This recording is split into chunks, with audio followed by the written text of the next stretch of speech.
eh, a mí y a otros nos llamó la atención, Douglas, de por qué el elevado de las Américas estaba un gran tiempo paralizado, de por qué no se cumplió con el kilómetro 9 y otras obras importantes que yo pensé que estaban directamente en manos de obras públicas y no es así. No, Están en manos de una empresa constructora llamada Malespin. es dominicana esa empresa. Yo creo Sí, que sí. sí. Y entonces el retraso de esos trabajos, el incumplimiento del Estado, obedece a los retrasos de esa constructora que no tenía razones para paralizarlo en virtud de que le fueron entregados los desembolsos correspondientes para la obra. Pero ahora se ha descubierto que esa empresa forma parte de un plan con otro funcionario del gobierno para hacer saltar del cargo al ministro de Obras Públicas. Me explico. Retrasando esos trabajos, al final, ¿a quién va la culpa? Al ministro de Obras Públicas. Sin embargo, de acuerdo a averiguaciones, el actual secretario nacional de organización del PRM es víctima de una campaña para hacerlo saltar del cargo, porque el autor intelectual de esa campaña es un actual funcionario que quiere ser ministro de Obras Públicas. Por eso ese elevado duró más de un año paralizado, sobre todo el de las Américas, que ustedes saben que lo construyó el gobierno de Leonel Fernández y que fruto del salitre sus columnas se agrietaron y generó la alarma de la ciudadanía. Y entonces en este gobierno se dispuso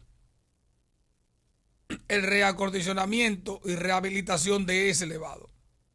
Se dispuso la ampliación a varios carriles del kilómetro 9 para desahogar la entrada y salida de vehículos por la autopista Duarte.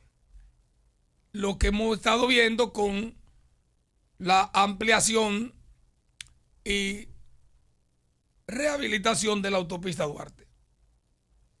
Yo creo que el gobierno, sobre todo el presidente Abinader, que al que se quiere sorprender planteando una incapacidad del Ministerio de Obras Públicas que no existe, porque yo le quiero recordar, por ejemplo, la intervención de la Junta del puente Juan Bosch. Eso se hizo en un tiempo récord y no se afectó el tránsito porque se establecieron unos carriles provisionales. Es una pena que desde el propio gobierno se instale una campaña porque alguien tiene el interés de ocupar el ministerio de mayor incidencia social. Porque ¿qué tiene que ver obra pública con escuelas, con carreteras, con puentes, con obras de infraestructura de gran envergadura, autopistas, los peajes? Tiene que ver con todo ese andamiaje. En consecuencia, quiero cuestionar que haya esa campaña en contra del ingeniero de Línea Ascensión. Es una campaña perversa y que yo creo, claro, los PRMistas vienen del PRD y el PRD se caracterizó toda su vida por contradicciones, tanto así que los gobiernos del PRD, su mayor oposición estaba dentro del gobierno. Y ese síndrome parece ser trasladado al PRM en el gobierno. Que sean funcionarios de ese gobierno que lleven a cabo esa campaña, yo creo que volvemos al pasado que había sido superado. El PRM nació precisamente para hacer algo nuevo del PRD.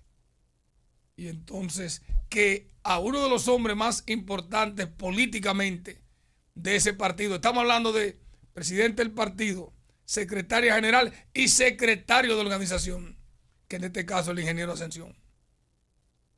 Eso hay que frenarlo. Las obras me dicen que las rehabilitaron esta semana por las denuncias que se han hecho. Y vamos a ver si al final el fantasma, que todo el mundo sabe quién es, que encabeza esa campaña, logra su propósito.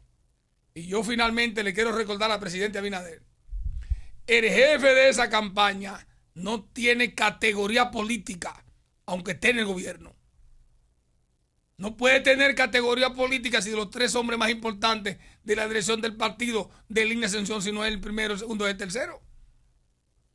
No puede el presidente ceder a algo importante que voy a decir para concluir. A este programa, el PRM en la oposición, le voy a citar los voceros que venían a hablar de Luis. Cuando estaba la campaña, Hipólito Mejía acabando con todo, habían 4 o 5 personas, lo voy a citar. De Línea Ascensión, 1. Nelson Arroyo, 2. Yayo Lobatón, 3. Josefa Castillo, 4. Eso eran. Y Roberto Furcal, 5. Y Roberto Furcal. Eso eran los voceros de Luis con un PLD apabullante. Con un PLD con 20 años en el poder. Eso era que venían, parecían huérfanos cuando venían a los programas. Y hoy entonces, uno que no tiene categoría política en el PRM, que apenas tiene un cargo, ese pretende desalojar del cargo a un hombre de